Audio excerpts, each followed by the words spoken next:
സ്വാഗതം ഡൽഹി ഇലക്ഷൻ സ്പെഷ്യലിലേക്ക്. ഡൽഹി നിയമസഭാ തെരഞ്ഞെടുപ്പ് ഫെബ്രുവരി 5 നടക്കുകയാണ്. ഫെബ്രുവരി 8 വോട്ടെണ്ണൽ നടക്കുക. ആകെയുള്ള 70 സീറ്റുകളിലേക്ക് നിലവിൽ 2 ടേമായിട്ട് ഭരിച്ചുകൊണ്ടിരിക്കുന്ന ആം ആദ്മി പാർട്ടി 70 സീറ്റിലും മത്സരിക്കുന്നു. കോൺഗ്രസും 70 സീറ്റിൽ മത്സരിക്കുന്നു. ഭരണം പിടിച്ചെടുക്കാൻ ശ്രമിക്കുന്ന കോൺഗ്രസും BJPയും ഭരണം പിടിച്ചെടുക്കാൻ ശ്രമിക്കുന്നു. BJP 68 സീറ്റിലും ബാക്കി 2 സീറ്റുകളിൽ ഘടകകക്ഷികളായ JDUവും രാംവിലാസ് പാസ്വാൻ്റെ LJPയും മത്സരിക്കുന്നു. ഇതാണ് മത്സരിക്കുന്ന കക്ഷികളുടെ പ്രധാനപ്പെട്ട കക്ഷികളുടെ സീറ്റ് നില എന്ന് വേണമെങ്കിൽ പറയാം. നമ്മളിവിടെ എന്താണ് ഡൽഹി നിയമസഭയിൽ ഈ തെരഞ്ഞെടുപ്പിലെ സാധ്യതകൾ എന്നാണ് പരിശോധിക്കുന്നത്. നമുക്കൊപ്പം ഉള്ളത് രാജ്യത്ത് തന്നെ ഏറ്റവും സീനിയർ ആയിട്ടുള്ള ജേർണലിസ്റ്റുകളാണ്. ഒന്ന് എഴുത്തിൻ്റെ മാനേജിംഗ് എഡിറ്ററായിട്ടുള്ള വെങ്കടേഷ് രാമകൃഷ്ണൻ, മറ്റൊന്ന് മാതൃഭൂമിയുടെ ന്യൂഡൽഹി ബ്യൂറോ ചീഫായിട്ടുള്ള മനോജ് മേനോൻ. സ്വാഗതം ഈ സ്പെഷ്യൽ ഡിബേറ്റിലേക്ക്. ഞാൻ ആദ്യം മനോജിലേക്ക്. മനോജ്, ഈ 2015 ഡൽഹിയിൽ തെരഞ്ഞെടുപ്പ് നടക്കുമ്പോൾ 2014 ലോക്സഭാ തെരഞ്ഞെടുപ്പിൽ നരേന്ദ്രമോദിയുടെ വിജയം, നരേന്ദ്രമോദി തരംഗം രാജ്യത്താകെ നിലനിൽക്കുന്നു. അപ്പോൾ ഡൽഹി എന്തായാലും BJP പിടിക്കും എന്നുള്ളൊരു ഫീൽ ഉണ്ടായിരുന്നു. പക്ഷേ 67 സീറ്റിൽ AP ജയിച്ചുകൊണ്ട് അരവിന്ദ് കെജ്രിവാൾ അധികാരത്തിലെത്തുന്നു. 2020 സമാനമായ സാഹചര്യം. നരേന്ദ്രമോദി കൂടുതൽ ഭൂരിപക്ഷത്തോടെ കേന്ദ്രത്തിൽ അധികാരത്തിൽ വരുന്നു. ഇത്തവണ എന്തായാലും BJP പിടിക്കും എന്നുള്ളൊരു ഫീലുണ്ടാവുന്നു. പക്ഷേ 62 സീറ്റ് നേടിക്കൊണ്ട് AP വീണ്ടും ഭരണത്തിലേക്ക് വരുന്നു. ഇപ്പോൾ ഈ 2025 വീണ്ടും ഇതേ സീനുണ്ടോ? അതായത് നരേന്ദ്രമോദി വേഴ്സസ് അരവിന്ദ് കെജ്രിവാൾ എന്ന നറേറ്റീവ് തന്നെയാണോ ഈ ഇലക്ഷൻ ചർച്ചയെ ഇപ്പോഴും നിയന്ത്രിച്ചുകൊണ്ടിരിക്കുന്നത്? രാജീവ്, ഇതിനകത്ത് ഡൽഹി നിയമസഭാ തെരഞ്ഞെടുപ്പിനെ സംബന്ധിച്ചിടത്തോളം മറ്റ് സംസ്ഥാനങ്ങളിലെ നിയമസഭാ തെരഞ്ഞെടുപ്പിൽ നിന്ന് എങ്ങനെ വ്യത്യസ്തമാകുന്നു എന്ന് നമ്മൾ ആലോചിക്കുകയാണെങ്കിൽ അതിനകത്ത് 2-3 ഘടകങ്ങളുണ്ട്. ഒന്ന്, 2012 മുതൽ ഈ ഡൽഹിയിൽ നിലനിൽക്കുന്ന അല്ലെങ്കിൽ രാജ്യ തലസ്ഥാനത്ത് നിലനിൽക്കുന്ന ബദൽ സംവിധാനം, ഒരു ബദൽ രാഷ്ട്രീയം എന്ന് ഞാൻ പറയാൻ മടിക്കുന്നു. അതിനപ്പുറം ഒരു ബദൽ സംവിധാനം എന്നോ ബദൽ സങ്കല്പമോ എന്ന് പറയാവുന്ന ഒരു വ്യവസ്ഥ നിലനിൽക്കുന്നു 2012 മുതൽ. കൃത്യമായിട്ട് പറഞ്ഞാൽ 2012 വർഷം, അതായത് 12 വർഷവും 57 ദിവസവും, 12 വർഷവും 57ാമത്തെ ദിവസമാണ്. അപ്പോൾ ആം ആദ്മി പാർട്ടി രൂപീകരിച്ച ശേഷം അങ്ങനത്തെ ഒരു രാഷ്ട്രീയ വ്യവസ്ഥ അല്ലെങ്കിൽ രാഷ്ട്രീയ സംവിധാനം നിലനിൽക്കുന്നു. ആ സംവിധാനം അവരുടെ പ്രധാനപ്പെട്ട തട്ടകം ഡൽഹിയാണ്. അത് നിലനിർത്താൻ വേണ്ടിയിട്ടുള്ള യത്നത്തിലോ അല്ലെങ്കിൽ സമരത്തിലോ അല്ലെങ്കിൽ അതുപോലുള്ള നീക്കത്തിലോ ആണ്. അതുപോലെ തന്നെ രാജ്യം മുഴുവൻ ഭരിച്ചിട്ടും അല്ലെങ്കിൽ രാജ്യഭരണം നിലനിന്നിട്ടും രാജ്യഭരണത്തിന്റെ സ്ഥിരാകേന്ദ്രം ഇരിക്കുന്ന തലസ്ഥാന നഗരം ഇതുവരെ കൈപ്പിടിയിൽ ഒതുങ്ങാൻ കഴിയാത്തതിന്റെ നിരാശ തുടരുന്ന BJPയുടെ പോരാട്ടം. അതായത് രാജ്യം ഭരിക്കുന്നു, പക്ഷേ രാജ്യത്തിന് ഭരണ സ്ഥിരാകേന്ദ്രം ഇരിക്കുന്ന പ്രദേശം തങ്ങളുടെ കൈവശമില്ല എന്നുള്ളതാണ് കഴിഞ്ഞ 10-12 വർഷമായിട്ട് അല്ലെങ്കിൽ 10 വർഷത്തിലോളമായിട്ട് BJPയുടെ നിരാശ. മറ്റൊന്ന്, തട്ടകം നഷ്ടപ്പെട്ട, വളരെ 10 വർഷത്തോളം ഭരിച്ചിരുന്ന സ്വന്തം തട്ടകം നഷ്ടപ്പെട്ട കോൺഗ്രസിന്റെ വേവലാതി അല്ലെങ്കിൽ കോൺഗ്രസിന്റെ അതിനു വേണ്ടിയിട്ടുള്ള തിരിച്ചുപിടിക്കാനുള്ള ശ്രമങ്ങൾ. ഇങ്ങനെ 3 പ്രധാനപ്പെട്ട 3 ഘടകങ്ങളാണ് ഈ തെരഞ്ഞെടുപ്പിനെ മറ്റ് സംസ്ഥാന തെരഞ്ഞെടുപ്പുകളിൽ നിന്ന് വ്യത്യസ്തമാക്കുന്നത്. ഇതിലേറ്റവും പ്രധാനപ്പെട്ടത് 12 വർഷമായിട്ട് ഇരിക്കുന്ന രാഷ്ട്രീയ വ്യവസ്ഥയുടെയോ അല്ലെങ്കിൽ സംവിധാനത്തിന്റെയോ ഒരു ഹിതപരിശോധന. ആ ഹിതപരിശോധനയ്ക്ക് ഇത്തിരി കടുപ്പം കൂടിയിട്ടുണ്ട് എന്ന് വേണമെങ്കിൽ നമുക്ക് പറയാം. കാരണം ഇത് പിടിച്ചെടുക്കാൻ വേണ്ടിയിട്ടുള്ള യത്നങ്ങൾ കൂടുന്നതിന്റെ ഭാഗമായിട്ട് അല്ലെങ്കിൽ അതിനുള്ള ശ്രമങ്ങൾ കൂടുന്നതിന്റെ ഭാഗമായിട്ട്, അതുപോലെ തന്നെ ആം ആദ്മി പാർട്ടി എന്ന് പറയുന്ന സംവിധാനത്തിനകത്തുണ്ടായിരിക്കുന്ന ചില അന്തഛിദ്രങ്ങളോ ചില പ്രശ്നങ്ങളോ അത്തരം ചില അവ്യവസ്ഥകളോ ഒക്കെ ആം ആദ്മി പാർട്ടി ചില ഘടകങ്ങളിലെങ്കിലും ആം ആദ്മി പാർട്ടിക്ക് ഉണ്ടാക്കിയിട്ടുള്ള ക്ഷീണം മുതലെടുക്കാനുള്ള നീക്കങ്ങൾ. എന്നാൽ ഇതിനിടയിൽ കോൺഗ്രസ് എന്ന് പറയുന്ന പാർട്ടിയുടെ അല്ലെങ്കിൽ ഇന്ത്യ സഖ്യത്തെ നയിക്കുന്ന കോൺഗ്രസിന്റെ സ്ഥിതി അതും വളരെ കൃത്യമായിട്ട് വിശകലനം ചെയ്യേണ്ട ഒരു വിഷയമാണ്. ഇവിടെ ഇപ്പോ ഈ ഒരു ഘട്ടത്തിൽ ഡൽഹിയിലെ വിലയിരുത്തുമ്പോൾ BJPയും നേരത്തെ രാജീവ് ശങ്കർ സൂചിപ്പിച്ച പോലെ തന്നെ BJPയും ആം ആദ്മി പാർട്ടിയും തമ്മിലുള്ള ഒരു നേരിട്ടുള്ള ഒരു മത്സരം എന്നൊരു ഒരു ചിത്രമാണ് ഇപ്പോ ഡൽഹിയിൽ നിന്ന് ലഭിക്കുന്നത്. അത് ഒരുപക്ഷെ 2014 ഉണ്ടായിട്ടുള്ള തരംഗമോ അങ്ങനത്തെ എന്തെങ്കിലും ഒരു തരംഗം ഇവിടെ ദൃശ്യമല്ല. കാരണം ആം ആദ്മി പാർട്ടിക്ക് അനുകൂലമായ തരംഗമോ അല്ലെങ്കിൽ BJPക്ക് അനുകൂലമായ തരംഗമോ ഡൽഹിയിൽ പ്രകടമല്ല അല്ലെങ്കിൽ കാണാനില്ല. കാരണം അത്തരം ഒരു രാഷ്ട്രീയ പശ്ചാത്തലമല്ല അല്ലെങ്കിൽ രാഷ്ട്രീയ സാഹചര്യമല്ല പൊതുവെ ഡൽഹിയിലുള്ളത്. അത്തരം ഒരു തരംഗത്തെ കാര്യമായ രീതിയിൽ ഒരു രാഷ്ട്രീയ വ്യവസ്ഥയായിട്ട് രൂപപ്പെടുത്തുന്ന തരത്തിലുള്ള ഒരു രാഷ്ട്രീയം ആം ആദ്മി പാർട്ടിയുടെ ഭാഗത്ത് നിന്ന് ചലനങ്ങൾ ഉണ്ടാക്കിക്കൊണ്ട് മുന്നോട്ട് പോയിട്ടുണ്ടെന്നതിന് അപ്പുറം അതും ഈ പറഞ്ഞ പോലെ കഴിഞ്ഞ 12 വർഷത്തിനിടയിൽ ഉണ്ടായിട്ടുള്ള രാഷ്ട്രീയ അല്ലെങ്കിൽ നീക്കങ്ങളുടെ ഭാഗം എന്നേ നമുക്ക് കാണാൻ കഴിയും. രാജ്യ തലസ്ഥാനമാണെങ്കിൽ പോലും അത്തരം ചില അവ്യവസ്ഥകൾ ഡൽഹിയിൽ നിലനിൽക്കുന്നുണ്ട്. ഇത്തരം ചില ഘടകങ്ങളും നിലനിർത്തിക്കൊണ്ട് മാത്രമേ അല്ലെങ്കിൽ വിലയിരുത്തിക്കൊണ്ട് മാത്രമേ നമുക്ക് ഡൽഹിയുടെ തെരഞ്ഞെടുപ്പിനെ കാണാൻ കഴിയുള്ളൂ. 2020 നിന്ന് വ്യത്യസ്തമാകുന്നത് ഒരുപക്ഷെ ഞാൻ ഈ നേരത്തെ പറഞ്ഞതുപോലെ അഴിമതിക്കെതിരെ രൂപം കൊണ്ടിട്ടുള്ള ഒരു സംവിധാനം. അഴിമതി എന്ന് പറയുന്ന വളരെ റൊമാൻറ്റിക് ആയിട്ടുള്ള, വളരെ കാൽപ്പനികമായിട്ടുള്ള, അല്ലെങ്കിൽ വളരെ വിശാലമായിട്ടുള്ള ഒരു സങ്കല്പത്തിനെതിരെയുള്ള പോരാട്ടം എന്ന നിലയിൽ വന്ന ഒരു രാഷ്ട്രീയ സംവിധാനം, അതിനകത്തുണ്ടായിരിക്കുന്ന ഒരുപക്ഷെ അഴിമതി ആരോപണം നേരിട്ടുകൊണ്ടിരിക്കുന്ന ഒരു സംവിധാനമായിട്ട് രൂപപ്പെടുകയും അതിന്റെ ഹിതപരിശോധന അല്ലെങ്കിൽ അതിന്റെ വിചാരണയ്ക്ക് വിധേയമാവുകയും ചെയ്യുന്ന ഒരു തെരഞ്ഞെടുപ്പ് കൂടിയാണിത്. അപ്പൊ അതും ഒരു പ്രധാനപ്പെട്ട ഘടകമാണ്. ഇപ്പോൾ ആം ആദ്മി പാർട്ടി 2012 രൂപപ്പെട്ടെന്ന് നമുക്കറിയാം. രണ്ടാം UPA സർക്കാരിന്റെ കാലത്തുണ്ടായിട്ടുള്ള കുംഭകോണങ്ങളുടെയും അഴിമതിക്കെതിരെ ഉണ്ടായിട്ടുള്ള രാഷ്ട്രീയ വികാരത്തിൽ നിന്ന് രൂപപ്പെട്ടിട്ടുള്ള ഒരു സംവിധാനമാണ് ആം ആദ്മി പാർട്ടി എന്ന് പറയുന്നത്. പക്ഷെ ഇപ്പോ ഈ മദ്യ ഇടപാടുമായി ബന്ധപ്പെട്ട വിഷയങ്ങൾ, അതുപോലെ തന്നെ ഔദ്യോഗിക വസതി മോടി പിടിപ്പിച്ചു എന്ന് പറയുന്നിട്ടുള്ള പ്രചരണങ്ങൾ, ഇത്തരം പ്രചരണങ്ങളെയൊക്കെ ആം ആദ്മി പാർട്ടി എങ്ങനെ അതിജീവിക്കുന്നു, അല്ലെങ്കിൽ ഇതിൽ നിന്ന് ഇത്തരം ആരോപണങ്ങളെ എങ്ങനെ ആം ആദ്മി പാർട്ടി മറികടക്കുന്നു എന്നുള്ളതാണ് ഈ തെരഞ്ഞെടുപ്പിന്റെ ഏറ്റവും വലിയ കൗതുകം. അതിനൊക്കെ അപ്പുറം ഒരുപക്ഷെ ഈ രാഷ്ട്രീയമെല്ലാം അല്ലെങ്കിൽ ഈ വ്യവസ്ഥകളെല്ലാം മാറ്റിവെച്ചാൽ പോലും സൗജന്യ വാഗ്ദാനങ്ങളുടെ ഒരു മത്സരമാണ് എന്നുള്ളതാണ്. ഒരുപക്ഷെ ആം ആദ്മി പാർട്ടി ഇന്ത്യൻ രാഷ്ട്രീയത്തിന് സംഭാവന ചെയ്ത അപകടകരമായ ഒരു ഘടകം എന്ന് പറയുന്നത് 3B രാഷ്ട്രീയമാണ്, സൗജന്യ വാഗ്ദാന രാഷ്ട്രീയം. 2012 ശേഷം ആം ആദ്മി പാർട്ടി നിലവിൽ വന്നതിന് ശേഷം, അല്ലെങ്കിൽ 2015 അധികാരമേറ്റതിനു ശേഷം ഇന്ത്യൻ രാഷ്ട്രീയത്തിൽ അത്തരം ചില സ്വാധീനങ്ങൾ അവശേഷിപ്പിക്കാനായിട്ടാണ് ആം ആദ്മി പാർട്ടിയുടെ പ്രധാനപ്പെട്ട സംഭാവന എന്ന് തോന്നുന്നത്. കാരണം പല സർക്കാരുകളും പല പാർട്ടികളും ഇതിനെ അനുകരിച്ചുകൊണ്ട് സൗജന്യ വാഗ്ദാനങ്ങളുടെ പരമ്പര പ്രഖ്യാപിക്കേണ്ടി വന്നു. അത് ഒരുപക്ഷെ സംസ്ഥാനങ്ങളുടെ സാമ്പത്തിക ഭദ്രത പോലും വിലയിരുത്താത്ത രീതിയിലുള്ള പ്രഖ്യാപനങ്ങളോ മുഴുമിപ്പിക്കാൻ പോലും കഴിയാത്ത വാഗ്ദാനങ്ങളോ ആയിട്ട് നിലനിൽക്കുകയും പിന്നീട് ഭരണത്തിൽ അതൊരു തലവേദനയായി മാറുകയും ചെയ്തിട്ടുള്ള ഒരു 3B രാഷ്ട്രീയത്തിന്റെ സംഭാവന കൂടിയുണ്ട്. ഇക്കുറി എന്താ സംഭവിക്കുന്നത്? രാജീവ്, ഇക്കുറി ആം ആദ്മി പാർട്ടി വാഗ്ദാനങ്ങൾ മുന്നോട്ട് വയ്ക്കുന്നു. അതിനെ മറികടക്കുന്ന രീതിയിൽ വൻതോതിലുള്ള വാഗ്ദാനങ്ങൾ BJP മുന്നോട്ട് വയ്ക്കുന്നു. കോൺഗ്രസ് അതിനെയും മറികടക്കുന്ന രീതിയിലുള്ള വാഗ്ദാനങ്ങൾ മുന്നോട്ട് വയ്ക്കുന്നു. ഇതൊന്നും തന്നെ സാമ്പത്തിക അടിത്തറയോ സംസ്ഥാനങ്ങളുടെ റവന്യൂവിനെയോ പരിഗണിക്കാത്ത രീതിയിലുള്ള വാഗ്ദാന പ്രഖ്യാപനങ്ങളാണ്. അപ്പൊ വാഗ്ദാനങ്ങളുടെ കൂടി ഒരു രാഷ്ട്രീയ മത്സരമാണ് ഇക്കുറി അരങ്ങേറുന്നത്. രാജീവ്. റൈറ്റ്. ശ്രീ വെങ്കടേഷ് രാമകൃഷ്ണൻ, നമ്മൾ കഴിഞ്ഞ ലോക്സഭാ തെരഞ്ഞെടുപ്പ് ഡൽഹി അനലൈസ് ചെയ്തപ്പോൾ ചില കാര്യങ്ങൾ പറഞ്ഞിരുന്നു.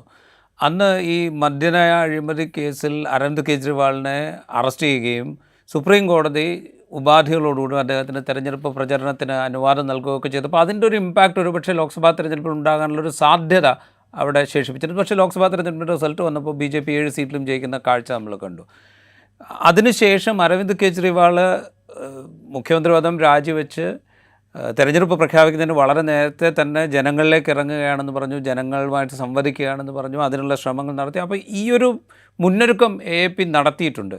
അതേസമയം ഈ 10 വർഷം അധികാരത്തിലിരുന്നു, 10 വർഷവും കുറച്ച് ദിവസങ്ങളും അധികാരത്തിലിരുന്നു, അതിൻ്റേതായ ഒരു ഭരണവിരുദ്ധ വികാരം അവർക്ക് നേരിടേണ്ടി വരികയും ചെയ്യുന്നുണ്ട്. ഈ അരവിന്ദ് കെജ്രിവാളിനെ സംബന്ധിച്ച് ഞാൻ AAPയേക്കാൾ കൂടുതൽ അരവിന്ദ് കെജ്രിവാൾ എന്ന് പറയുന്നൊരു നേതാവിനെ സംബന്ധിച്ച് എത്രത്തോളം പ്രധാനപ്പെട്ട ഒരു ടെസ്റ്റാണ് ഇപ്പോൾ നടക്കുന്നത്? ഒരു സംശയമില്ല, അരവിന്ദ് കെജ്രിവാളിനെ സംബന്ധിച്ചിടത്തോളം ഒരു മേക്ക് ഓർ ബ്രേക്ക്. അദ്ദേഹം പലപ്പോഴും ഗാന്ധിയുടെ ആശയങ്ങളെപ്പറ്റി സംസാരിക്കുന്ന ആളാണ്. അദ്ദേഹം അഭിനവ ഗാന്ധിയാണെന്ന് സ്വയം വിശ്വസിക്കുന്ന ആളാണ്. അപ്പൊ ഗാന്ധിയുടെ ഒരു വാക്ക് കടമെടുക്കുകയാണെങ്കിൽ, വാചകം കടമെടുക്കുകയാണെങ്കിൽ, അദ്ദേഹത്തെ സംബന്ധിച്ചിടത്തോളം ഒരു ഡു ഓർ ഡൈ ബാറ്റിലാണ്. ആ രീതിയിൽ തന്നെയാണ് ആം ആദ്മി പാർട്ടി ഈ തെരഞ്ഞെടുപ്പിനെ നേരിടുന്നത്. പക്ഷെ അരവിന്ദ് കെജ്രിവാളിന് ഈ തെരഞ്ഞെടുപ്പിലുള്ള സ്റ്റേക്സിന്റെ അപ്പുറം ഞാൻ വളരെ രസകരമായി നോക്കിക്കാണുന്ന ഒരു കാര്യം എന്ന് വെച്ചാൽ എങ്ങനെയാണ് ഇവിടുത്തെ ഒരു പൊളിറ്റിക്കൽ അറ്റ്മോസ്ഫിയർ വികസിച്ചു വരുന്നത്. ഇപ്പൊ രാജീവ് തുടക്കത്തിൽ പറയണ്ടായി, ആം ആദ്മി പാർട്ടി ആദ്യമായിട്ട് വൻ ഭൂരിപക്ഷത്തിൽ അധികാരത്തിൽ വരുന്നതിന് മുമ്പുള്ള ലോക്സഭാ തെരഞ്ഞെടുപ്പ് BJP തൂത്തുവാരി. രണ്ടാമത്തെ തവണ 5 സീറ്റ് കുറഞ്ഞിട്ട് അധികാരത്തിൽ വരുന്നതിനുള്ള ലോക്സഭാ തെരഞ്ഞെടുപ്പും BJP തൂത്തുവാരി. ഈ 2 സമയത്തും വലിയ രീതിയിൽ ഉള്ള ഒരു മോദി ഫാക്ടറിനെ പറ്റിയുള്ള ചർച്ച ഈ 2 തെരഞ്ഞെടുപ്പിന്റെ സമയത്തും ഡൽഹിയിലുണ്ടായിരുന്നു. വളരെ ശ്രദ്ധേയമായിട്ട് ഇത്തവണ ഞാൻ കാണുന്ന ഒരു പ്രധാനപ്പെട്ട കാര്യം, മോദി ഫാക്ടറിനെ പറ്റിയുള്ള വലിയ ചർച്ച ഇവിടെ ഇല്ല. രണ്ടാമത്തെ ഒരു പ്രധാനപ്പെട്ട കാര്യം, കേജ്രിവാളിനെതിരെ മനോജ് സൂചിപ്പിച്ചതുപോലെ അഴിമതി വിരുദ്ധ പ്രസ്ഥാനമായിട്ട് ആരംഭിച്ച ഒരു പാർട്ടിക്ക്, ആ പാർട്ടി ഇപ്പോൾ അഴിമതി ആരോപണങ്ങളുടെ എന്താ പറയാ ഒരു മലവെള്ളപ്പാച്ചിൽ നേരിട്ടുകൊണ്ടിരിക്കുകയാണ്. ആ പാർട്ടിയിൽ അഴിമതി ആരോപണം നേരിടാത്ത ഒരാളുമില്ല എന്നുള്ള സ്ഥിതിയാണ്. ഏറ്റവും ഒടുവിൽ മുഖ്യമന്ത്രിയായി അരവിന്ദ് കെജ്രിവാൾ സ്ഥാനം ഒഴിഞ്ഞതിനു ശേഷം വന്നിട്ടുള്ള അതിഷിക്കെതിരായിട്ട് പോലും അഴിമതി ആരോപണങ്ങൾ ഇങ്ങനെ നിരനിരയായി വന്നുകൊണ്ടിരിക്കുകയാണ്. പക്ഷെ ഇതിൽ പ്രധാനപ്പെട്ട ഒരു സംഭവം, ഞാനിപ്പോ ഗ്രൗണ്ട് ലെവലിൽ എത്രയോ കാലമായി ഗ്രൗണ്ട് ലെവൽ രാഷ്ട്രീയം നോക്കിക്കൊണ്ട് ജീവിതായോധനം നടത്തിയിട്ടുള്ള ഒരു പത്രപ്രവർത്തകൻ എന്ന നിലയിൽ ഞാൻ ഗ്രൗണ്ട് ലെവൽ കാണുന്നത് വെച്ചാൽ ഈ അഴിമതി ആരോപണങ്ങൾ എവിടെയും സാധാരണ ജനങ്ങൾക്കിടയിൽ ചർച്ച ചെയ്യപ്പെടുന്നില്ല. സാധാരണ ജനത്തിൽ നമ്മൾ പ്രത്യക്ഷമായ രാഷ്ട്രീയത്തിൽ ഇടപെടുകയും പ്രത്യക്ഷമായ രാഷ്ട്രീയമായ പക്ഷപാതിത്വം തുറന്നു പറയുകയും ചെയ്യാത്ത ആൾക്കാർക്കിടയിൽ ഈ അഴിമതി ആരോപണങ്ങൾ ഒരു ചർച്ചാ വിഷയമല്ല എന്നുള്ളത് വളരെ സിഗ്നിഫിക്കന്റ് ആയിട്ട്, സാധാരണഗതിയിൽ ഇന്ത്യൻ രാഷ്ട്രീയത്തെ മാറ്റിമറിച്ച അഴിമതി ആരോപണങ്ങൾ എങ്ങനെ പ്രചരിപ്പിക്കപ്പെട്ടു എന്ന് ഞാൻ കണ്ടിട്ടുള്ള 1989 വിശ്വനാഥ് പ്രതാപ് സിംഗിന്റെ നേതൃത്വത്തിൽ ഉണ്ടായിരുന്ന ആ അതിഗംഭീരമായ അഴിമതി വിരുദ്ധ അല്ലെങ്കിൽ അഴിമതി ആരോപണങ്ങളെ അടിസ്ഥാനമാക്കിയുള്ള ആ പ്രചാരണം നേരിട്ട് കണ്ടിട്ടുള്ള ഒരാളാണ് ഞാൻ. അപ്പോ ഈ ഒരു കാര്യങ്ങളുടെ ഒരു സവിശേഷമായ ഒരു സംഭവം ഞാൻ കാണുന്നത്, ഈ കാര്യങ്ങൾ ഗ്രൗണ്ട് ലെവൽ എവിടെയും ചർച്ച ചെയ്യപ്പെടുന്നില്ല. പിന്നെ എന്താ ചർച്ച ചെയ്യപ്പെടുന്നത്? രാജീവ്, ഇവിടെ ഭരണവിരുദ്ധ വികാരം സ്വാഭാവികമായും 10 വർഷം തുടർച്ചയായി ഭരിച്ചിട്ടുള്ള ഒരു പാർട്ടിക്ക് ഭരണവിരുദ്ധ വികാരം തീർച്ചയായിട്ടും നേരിടേണ്ടി വരും. അതിനെപ്പറ്റിയുള്ള ഒരുപാട് കുറവുകളെ പറ്റിയിട്ടുള്ള ഒരുപാട് ചർച്ചകളുണ്ട്. ഇപ്പം കഴിഞ്ഞ ദിവസം ഇന്ത്യയിലെ ദേശീയ പത്രങ്ങളിലെ പ്രധാനപ്പെട്ട ഇന്ത്യൻ എക്സ്പ്രസ്, ഹിന്ദുസ്ഥാൻ ടൈംസ് തുടങ്ങിയിട്ടുള്ള ആൾക്കാർ അവര് ഈ അരവിന്ദ് കെജ്രിവാളിന്റെ ഒരു സിഗ്നേച്ചർ പ്രോഗ്രാം ആയിട്ടുള്ള ഈ ആം ആദ്മി ക്ലിനിക്, ജനങ്ങൾക്ക് വേണ്ടിയുള്ള ഈ ക്ലിനിക്കിനെ പറ്റിയിട്ടുള്ള അവിടെ വിസിറ്റ് ചെയ്തു. അപ്പൊ അവിടെ ഇവരൊരു 8-10 ക്ലിനിക്ക് വിസിറ്റ് ചെയ്തു. ഇവിടുത്തെ ലോക്കൽ പത്രങ്ങളാണ് വന്നത്. അത് കേരളത്തിലൊക്കെ എത്രമാത്രം കവർ ചെയ്തപ്പെട്ടിരിക്കണം. പക്ഷെ ഇവിടുത്തെ ലോക്കൽ പത്രങ്ങളിൽ വളരെ വ്യാപകമായിട്ട് വന്നൊരു സാധനം. അവിടെ പോയപ്പോൾ കാണുന്ന ഒരു പ്രധാനപ്പെട്ട കാഴ്ച എന്താ വെച്ചാല്, അവിടുത്തെ ജീവനക്കാർക്ക് ഒരുപാട് പരാതി. ഞങ്ങൾക്ക് വേണ്ട ഇന്ന സംവിധാനം കിട്ടുന്നില്ല, ഞങ്ങൾക്ക് വേണ്ടുന്ന മറ്റേ സംവിധാനം കിട്ടുന്നില്ല. പക്ഷെ ഇതിന്റെ ഉപഭോക്താക്കളായിട്ടുള്ള സാധാരണ ജനങ്ങൾ ഈ ക്ലിനിക്കിനെ പറ്റിയിട്ട് വലിയ അഭിപ്രായമാണ്. ഞങ്ങൾക്ക് ഇതുവരെ കിട്ടാത്ത തരത്തിലുള്ള ചികിത്സ ഇവിടെ കിട്ടുന്നു എന്നുള്ളൊരു സംഭവം. അപ്പൊ ഇങ്ങനൊരു കോൺട്രാസ്റ്റ് അവിടെ നിൽക്കുന്നുണ്ട്. അപ്പൊ ഞാൻ കാണുന്നത് എന്താ വെച്ചാൽ, ഈ പറഞ്ഞ നമ്മൾ മൂന്നാമത്തെ ലോക്സഭാ തെരഞ്ഞെടുപ്പിലും ഇതേപോലെ സമാനമായ രീതിയിൽ BJP തൂത്തുവാരി ഈ ഏറ്റവും ഒടുവിൽ നടന്ന ലോക്സഭാ തെരഞ്ഞെടുപ്പിൽ ആം ആദ്മി പാർട്ടിയും കോൺഗ്രസുമായിട്ട് സഖ്യം പോലും ഉണ്ടായിരുന്നു. പക്ഷെ എന്നിട്ടും അതിനെ കൊണ്ട് അപ്പോൾ ഇത് ഞാൻ കാണുന്ന ഒരു പ്രധാനപ്പെട്ട കാര്യം, ഈ ഡൽഹിയിലെ ജനങ്ങള് ഒരു പുതിയ മോഡൽ, അതായത് ലോക്സഭാ തെരഞ്ഞെടുപ്പിൽ ഒരു രീതിയിൽ വോട്ട് ചെയ്യുക, നിയമസഭാ തെരഞ്ഞെടുപ്പിൽ വേറെ രീതിയിൽ വോട്ട് ചെയ്യുക. കേരളത്തിൽ നമ്മൾ കഴിഞ്ഞ 2 ലോക്സഭാ തെരഞ്ഞെടുപ്പുകളും നിയമസഭാ തെരഞ്ഞെടുപ്പുകളുടെ കമ്പാരിസൺ പരിശോധിക്കുമ്പോൾ ഈ ഒരു സമാനമായ പ്രവണത കാണും. പക്ഷെ ഇത് തുടങ്ങി വെച്ചത് എനിക്ക് തോന്നുന്നത് 2015 ഡൽഹിയിൽ ആം ആദ്മി പാർട്ടിയാണ് ഇത് തുടങ്ങി വെച്ചത്. പിന്നെ അത് ബീഹാറിൽ നമ്മൾ കണ്ടു. അപ്പൊ അങ്ങനെ ഈ പറയുന്ന നമ്മുടെ ഈ രാഷ്ട്രീയ സമവാക്യങ്ങളുടെയും അരിത്മെറ്റിക്കിന്റെയും ഗണിതത്തിന്റെയും അടിസ്ഥാനത്തിൽ നമ്മൾ കണക്കാക്കുന്ന ഒരുപാട് ഘടകങ്ങളെ അപ്രസക്തമാക്കുന്ന ഒരു ജനവികാരത്തിന്റെ അന്തർധാര, അത് തുടങ്ങിയതും ഡൽഹിയിലാണെന്ന് ഞാൻ വിചാരിക്കുന്നു. അതിന്റെ തുടർച്ചയാണ് നമ്മൾ 2025 കാണാൻ പോകുന്നത് എന്നാണ് എൻ്റെ ഇപ്പോഴത്തെ അഭിപ്രായം. റൈറ്റ്. മനോജ് നേരത്തെ സൂചിപ്പിച്ചൊരു കാര്യത്തിൻ്റെ തുടർച്ചയാണ് ഇപ്പോൾ വെങ്കടേഷ് രാമകൃഷ്ണൻ സൂചിപ്പിച്ചത്. മൊഹല്ല ക്ലിനിക്കുകൾ, വിദ്യാഭ്യാസ സ്ഥാപനങ്ങളിൽ അവിടുത്തെ ചുറ്റുവട്ടത്തുള്ള കുട്ടികൾക്ക് അഡ്മിഷൻ കൊടുക്കുന്നതിനുള്ള സൗകര്യങ്ങൾ, അവർക്ക് കുറെ കൂടെ സൗജന്യമായ വിദ്യാഭ്യാസത്തിലേക്കുള്ള ലഭ്യത ഉറപ്പാക്കൽ, ഇങ്ങനെ പല കാര്യങ്ങൾ ഈ 2015 ശേഷം ആം ആദ്മി പാർട്ടി ചെയ്തിരുന്നു. അതോടൊപ്പം ഈ ഇലക്ട്രിസിറ്റി താരിഫിൽ വരുത്തിയ കുറവ്, വെള്ളം വിതരണം ചെയ്യുന്നതിൽ അതിൻ്റെ താരിഫിൽ വരുത്തിയ കുറവ്, അങ്ങനെ പല കാര്യങ്ങൾ AP ചെയ്തിരുന്നു. ഇതൊക്കെ ഈ ഫ്രീബീസ് ഇത് ഒരു കാര്യം കൂടി ചേർക്കാനുണ്ട്. ഈ എല്ലാ കാര്യങ്ങളും ചെയ്യുമ്പോഴും സർപ്ലസ് ബഡ്ജറ്റും കൂടെ അവതരിപ്പിച്ചിട്ടുള്ള ഒരു മുൻകാല IRS ഉദ്യോഗസ്ഥനാണ് അരവിന്ദ് കെജ്രിവാൾ എന്നും കൂടെ നമ്മൾ മനസ്സിലാക്കേണ്ടത്. റൈറ്റ്. അപ്പോൾ നേരത്തെ സൂചിപ്പിച്ച് ഈ ഫ്രീ ബീസ് എന്ന് നമുക്ക് വിളിക്കാവുന്ന പട്ടികയിൽ ഇതൊക്കെ ഉണ്ട്. ഇതിൻ്റെ തുടർച്ച ഇപ്പോഴത്തെ ഈ എന്താ പറയുക, ഈ പ്രകടന പത്രികകളിലൊക്കെ ഉണ്ട്. AAP-യുടെയിലുണ്ട്, BJP-യുടെയിലുണ്ട്, കോൺഗ്രസിൻ്റെയിലുണ്ട്. കോൺഗ്രസ് ഒരു പടി കടന്നിട്ട് അഭ്യസ്തവിദ്യരായ തൊഴിൽ രഹിതർക്ക് മാസം 8,500 രൂപ വെച്ച് തൊഴിൽ രഹിത വേതനം കൊടുക്കും എന്ന് വരെ കോൺഗ്രസ് വാഗ്ദാനം ചെയ്യുന്നുണ്ട്. ഇതൊക്കെ നിൽക്കുമ്പോഴും ഈ നറേറ്റീവ് മുഴുവൻ ഈ തെരഞ്ഞെടുപ്പിലും ഈ നറേറ്റീവ് എന്താണെന്ന് നിശ്ചയിക്കുന്നത് ഇപ്പോഴും അരവിന്ദ് കെജ്രിവാളാണോ? ഇന്ന് അദ്ദേഹം ഈ എന്താ പറയുക, ഇടത്തട്ടുകാരെക്കുറിച്ച് സംസാരിച്ചു. ഇടത്തട്ടുകാരെ കേന്ദ്ര സർക്കാർ ചൂഷണം ചെയ്തുകൊണ്ടിരിക്കുകയാണ്. കേന്ദ്ര സർക്കാർ ചെയ്യേണ്ട 7 കാര്യങ്ങൾ ഇന്നൊക്കെയാണ് ഇടത്തട്ടുകാർക്ക് വേണ്ടിയെന്ന് അദ്ദേഹം പറഞ്ഞു. ഡൽഹിയെ സംബന്ധിച്ച് ഇടത്തട്ടുകാരെന്ന് പറഞ്ഞാൽ വലിയൊരു കാറ്റഗറിയാണ്. അപ്പോൾ ഇപ്പോഴും ഈ നറേറ്റീവ് നിശ്ചയിച്ചുകൊണ്ടിരിക്കുന്നത് കെജ്രിവാൾ തന്നെയാണോ? അതിൻ്റെ പുറകെ പോകേണ്ടി വരുന്നുണ്ടോ BJP അടക്കമുള്ള പാർട്ടികൾക്ക്? രാജീവ്, അത് ഒരു ശരിയായൊരു നിരീക്ഷണമാണ്. ശരിക്കും പറഞ്ഞു കഴിഞ്ഞാൽ ഡൽഹിയിൽ ഈ പറഞ്ഞ രാഷ്ട്രീയത്തിന്റെ അജണ്ടയും നറേറ്റീവും ഇക്കുറിയും നിശ്ചയിച്ചിരിക്കുന്നത് കേജ്രിവാളും പിന്നെ അതുപോലെ തന്നെ ആം ആദ്മി പാർട്ടിയും തന്നെയാണ്. ഒരു സംശയം അതിനകത്തില്ല. കാരണം അതിന്റെ പിന്നാലെ പിടിക്കുക എന്നുള്ളതിൽ കവിഞ്ഞ് മറ്റൊരു അജണ്ട മുന്നോട്ട് വയ്ക്കാനായിട്ട് പരമ്പരാഗത രാഷ്ട്രീയ പാർട്ടികൾക്ക് കഴിയുന്നില്ല. കേരള ഞാൻ നേരത്തെ സൂചിപ്പിച്ച 12 വർഷം മാത്രം പ്രായമുള്ള ഒരു രാഷ്ട്രീയ പാർട്ടി തന്നെയാണ് ഇപ്പോഴും ഡൽഹിയിൽ ഈ കുറിയും തെരഞ്ഞെടുപ്പിൽ രാഷ്ട്രീയ അജണ്ട നിശ്ചയിച്ചിരിക്കുന്നത്. അതിനകത്ത് രാജ്യം സൂചിപ്പിച്ചതുപോലെ തന്നെ ഏറ്റവും പ്രധാനപ്പെട്ടത് ഇടത്തരക്കാരും താഴോട്ടുള്ള അടിത്തട്ടിലുള്ള ജനവിഭാഗങ്ങൾ. ഈ 2 ജനവിഭാഗങ്ങളാണ് പ്രധാനമായിട്ടും ആം ആദ്മി പാർട്ടിയുടെ വോട്ട് ബാങ്കുകൾ, അല്ലെങ്കിൽ ആം ആദ്മി പാർട്ടിയുടെ അടിസ്ഥാനം. അതുകൊണ്ടാണ് ഒരുപക്ഷെ അരവിന്ദ് കെജ്രിവാളിനെതിരെയുള്ള അഴിമതി ആരോപണങ്ങളും അരവിന്ദ് കെജ്രിവാൾ ജയിലിലിട്ടു, 6 മാസം ജയിലിൽ കിടന്നു എന്നുള്ളതൊന്നും തന്നെ ഇത്തരം ഒരു സമൂഹത്തെ അല്ലെങ്കിൽ ഇത്തരം ഒരു വോട്ട് ബാങ്കിനെ ബാധിക്കാതിരിക്കുന്നത്. അവരെ സംബന്ധിച്ചിടത്തോളം അവരുടെ അടിസ്ഥാന വിഷയങ്ങളെ അഡ്രസ് ചെയ്തൊരു സർക്കാരാണ്. താഴെത്തട്ടിലേക്ക് ഇറങ്ങി നിന്നുകൊണ്ട് തന്നെ അടിസ്ഥാന വിഷയങ്ങളെ അഡ്രസ് ചെയ്തിട്ടുള്ള ഒരു സംവിധാനമാണ് ഇപ്പോൾ നിലവിലുള്ളത്. കാരണം സൗജന്യ വൈദ്യുതി അല്ലെങ്കിൽ വൈദ്യുതിയിലെ ഇളവ്, അതുപോലെ സൗജന്യ വെള്ളം എന്ന് പറയുന്നത് അടിസ്ഥാനപരമായ ആവശ്യങ്ങളാണ്. നമ്മൾ സബ്സിഡികളും അതുപോലെ തന്നെ ഫ്രീബികളെയും തമ്മിൽ കൂട്ടിയോജിപ്പിക്കരുത്. കാരണം ചില മൗലികമായ ചില അടിസ്ഥാനപരമായ വിഷയങ്ങളിൽ സർക്കാർ നൽകുന്ന സൗജന്യങ്ങളെ നമ്മൾ അത്തരത്തിൽ തന്നെ നമുക്ക് കാണേണ്ടതുണ്ട്. ഇപ്പൊ വെള്ളം, അതുപോലെ തന്നെ വൈദ്യുതി, അതുപോലെ തന്നെ വിദ്യാഭ്യാസം എന്നിവയിലൊക്കെ നൽകുന്ന സൗജന്യങ്ങൾ അല്ലെങ്കിൽ ഇളവുകളെ നമുക്ക് പിന്നെ ഫ്രീബി ആയിട്ട് വ്യാഖ്യാനിക്കാൻ കഴിയില്ല.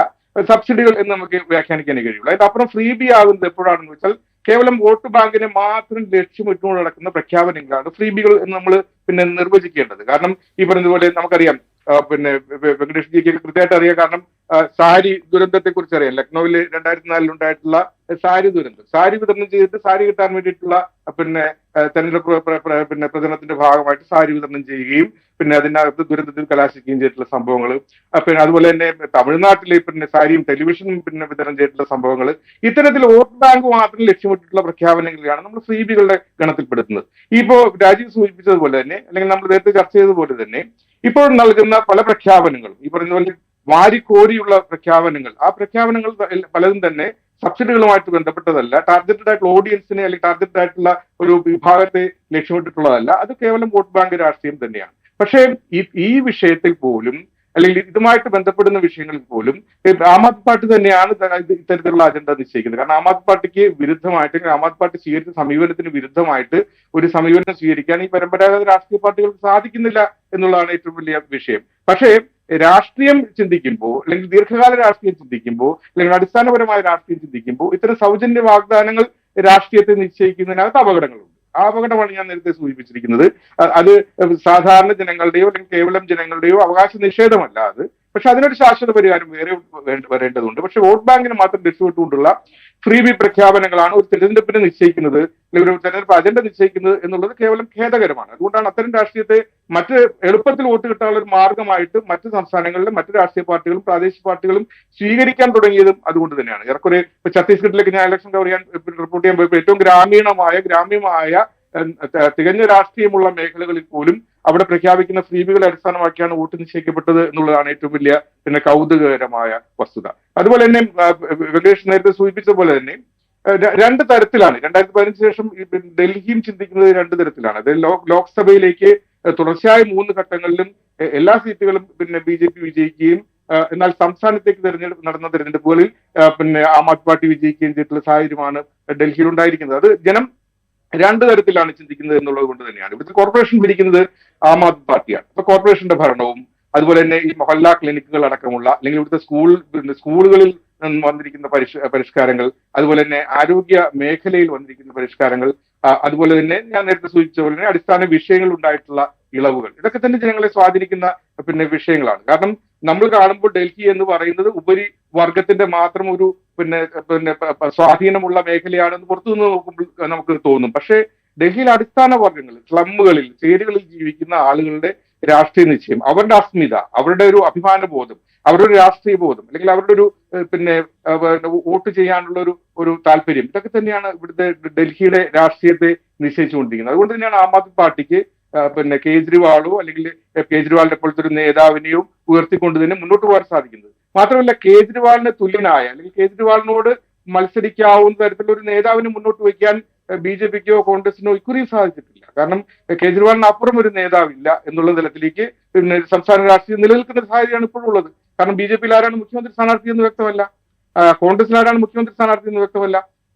എല്ലാവരും ആക്രമിക്കുന്നത് കേജ്രിവാളിനെ തന്നെയാണ്. അതിനകത്ത് ഏറ്റവും വലിയ മറ്റൊരു രാഷ്ട്രീയം നമ്മൾ വായിക്കേണ്ടത് ഇന്ത്യ സഖ്യത്തിന്റെ ഒരു അവസ്ഥയാണ്. അത് വിശദമായ ചർച്ചയിലേക്ക് നമ്മൾ പോകുന്നുണ്ടെങ്കിൽ അതിലേക്ക് കടക്കാം.